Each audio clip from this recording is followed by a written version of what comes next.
Hello viewers, আসসালামু আলাইকুম। আজকে আপনাদের সাথে শেয়ার করছি আমার কক্সবাজার যাওয়ার জার্নিটা। তো আজকে আমরা চলে যাচ্ছি কক্সবাজার, যেটা কিনা সেন্ট মার্টিন স্লিপিং কোচে। তো সবাই মিলে আমরা চলে গেলাম হঠাৎ করে স্লিপিং কোচে সেন্ট মার্টিনে করে।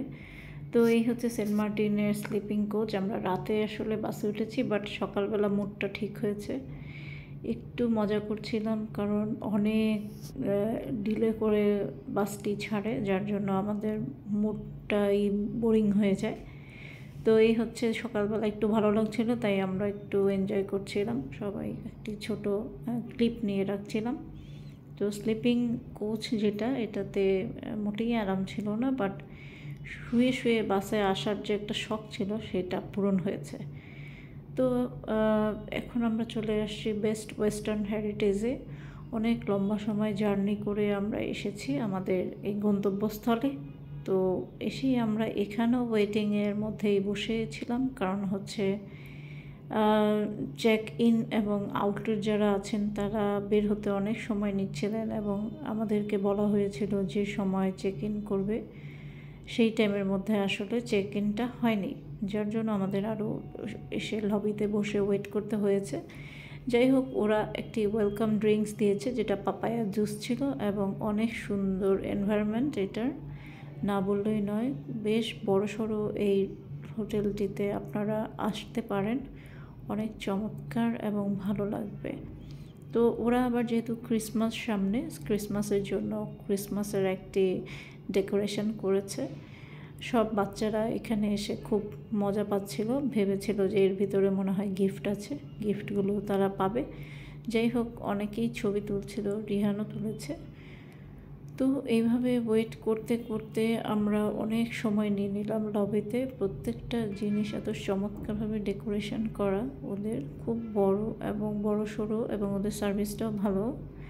তো আজকে আমি আমাদের জার্নির প্রথম দিনটাই আপনার সাথে শেয়ার করছি। নেক্সট ব্লগে আবার পেয়ে যাবেন, আপনাদের সাথে শেয়ার করব যেগুলো হয়েছে। তো এই যে দেখেন, চেক ইনে প্রচণ্ড রাশ, যেহেতু ডিসেম্বর মাস সবাই আসে, এই হলো অবস্থা। যাই হোক, অবশেষে আমরা রুম পেয়েছি। রুমে ঢুকেই রিহান খুব মাস্তি করছে, মজা করছে। ওর কাছে তো হচ্ছে স্প্রিং টাইপের কোনো বেড হলে অসাম মনে হয়। যাই হোক, এইখানে টিভি ছিল, টেবিল ছিল, এবং একটি আমাদেরকে কমপ্লিমেন্টারি দুটো পানি দিয়েছেন, এবং কফি প্লাস টি। এর ভিতরে একটা রেফ্রিজারেটরও রয়েছে, আর এই ক্লোজেটের ভিতরে একটি লকার রয়েছে, যাতে আপনারা লকারে কিছু রাখতে পারেন। পাশাপাশি হচ্ছে এটার পাশেও হ্যাঙ্গারিং সিস্টেম রয়েছে, যারা কাপড় রাখার জন্য। তো এই চমৎকার ডেকোরেশনগুলো করা আছে, মোটামুটি ভালোই, খারাপ না। আমরা যে রুমটিতে উঠেছি, তো এটা হচ্ছে আপনার বেডরুম, টুইন বেড। আমরা বেড দুটো একসাথে জয়েন করে নিয়েছি। আর এই যে রিহান হার্ট শেপ দেখাচ্ছে, বেশ খুশি।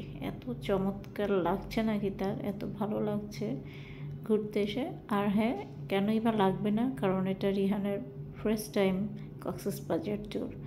তো সবাই আমাদের জন্য দোয়া করবেন যেন আমরা জার্নিটা সেফলি ঘুরে টুরে শেষ করে আসতে পারি। এই তো রিহান খুব স্টাইল করে ছবি তুলছিল, খুব মজা করছিল। তো আর এই রুমের পাশেও আরেকটা ড্রয়িং রুমের মতো আছে, যেখানে বসে চা কফি বা গল্প টল্প করার জন্য রয়েছে। তো মোটামুটি দুটো রুম নিই। আর এই যে বারান্দাটা বেশ খোলামেলা, এখান থেকে ভিউটাও ভালো আসে। তো সবাই ওয়েট করেন নেক্সট ব্লগের জন্য। Thank you.